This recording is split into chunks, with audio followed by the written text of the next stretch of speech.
ఆ రోజు ఇదే రేవంత్ రెడ్డి గారు మీ దగ్గరికి వచ్చి కేసీఆర్ ను గద్దె దించండి, నేను గద్దె మీద కూర్చోగానే ఛాయ్ తాగినంత సేపట్లో పనిచేస్తా అన్నాడు.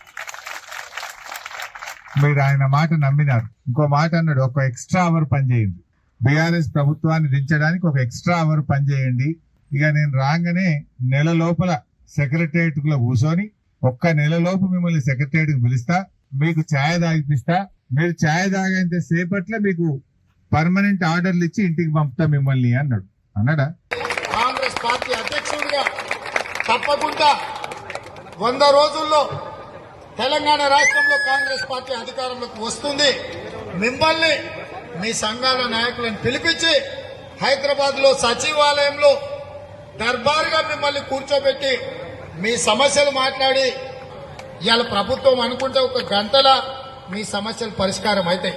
మిమ్మల్ని కూర్చోబెట్టి మాట్లాడితే పరిష్కరించగలిగిన సమస్యలు అనుకుంటే అక్కడనే మిమ్మల్ని కూర్చోబెట్టి మీరు ఛాయ్ తాగే లోపల జీవో ఇచ్చి మిమ్మల్ని పంపించవచ్చు.